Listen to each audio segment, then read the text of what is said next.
All right, give Maryland a lot of credit. Obviously, they whipped us on all three sides of the ball. Not going to.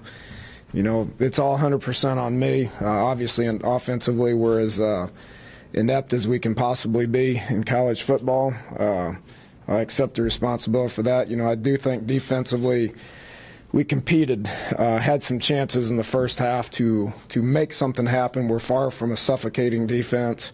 I do think we competed defensively. We didn't compete offensively. Special teams I thought was incredibly average, other than Nick flipping the field several times.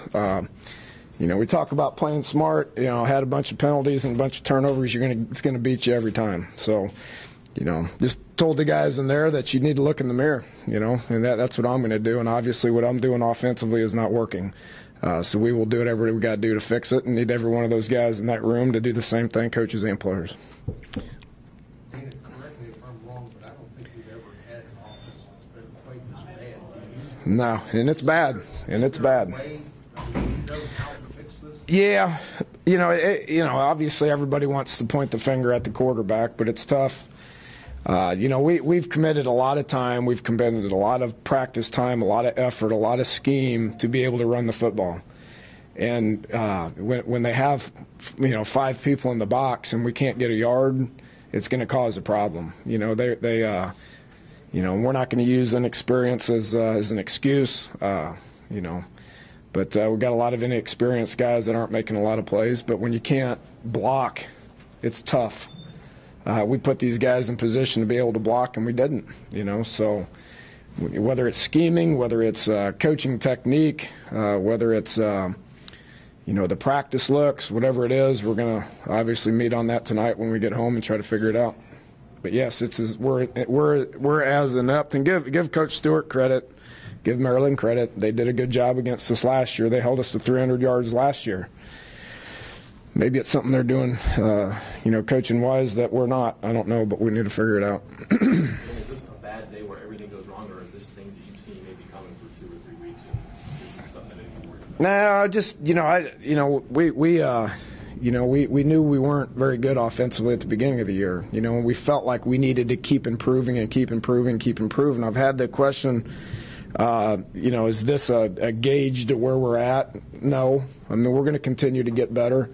Next week I would anticipate a lot better offensive performance than this week. We're going to continue to try to develop and get better. Yeah, nothing went our way today. And then we don't have enough guys that are able to step up and endure that. We kind of got our daubers down and we didn't respond like we needed to. And where does this put you as far as your quarterback situation? I'll study it, but there's a lot of times where it didn't matter who was back there. We could have had Peyton Manning back there, and if you're not able to get any yards in the run game, you're not able to set your feet and throw it downfield. I mean, he didn't have a chance. So I look at it a little bit more closely to see what he did. I thought he was operating fine early, but then when he's not even planting his back foot and he's getting hit, there's not a whole lot you can do. I thought we played incredibly poor up front. It was probably as bad as we've ever played offensive line was.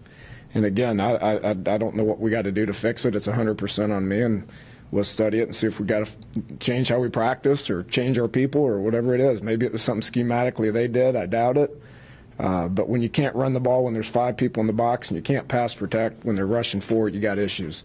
And those were our biggest issues for today. You said at the Oklahoma game, when things were going well, you looked on the sideline, the Ford seemed like he had his head on his shoulders and everything like that. Like that about him. How did he handle it today when he was actually the one quarterback on the team? I thought he was fine. He didn't make many plays. He had some opportunities to set his feet and throw it, and he was a little nervous. I mean, we're talking about a redshirt freshman quarterback. We've made the decision that he's going to be our guy, and he is going to be our guy. He will continue to get better and better. He's a redshirt freshman who's played 1 football game. He's not very experienced. He's not very seasoned. It's not an excuse. He needs to step up and man up and get better, and then we need people around him to be able to do the same.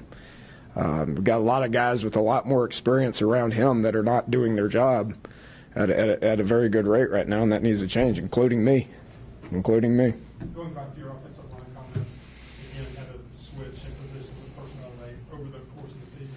How much do you think that's contributed to the offensive line None. You know, I mean, we got guys in position to play. They need to play, and right now they're not. You know, not that we have the ability to be able to make plays downfield either. I mean, we're very inept. It's 100% on me, and I'll fix it. Kind of my question. I'm assuming the receivers have, one catch today. Is it maybe the combination of blitz, or they just not nailing themselves? There is some blitz. There is some poor throws. You know, the ball was wet. You know, you're not able to run the ball when there's 5 people in the box. It's a lot of people in coverage. When they do blitz, they get there quick. I mean, I can give you 1,000 different excuses. Nobody wants to hear them. I don't want to say them. We're very average at receiver right now. We got guys with potential to get your butt beat. We scored 0 points. Okay, thanks, Coach.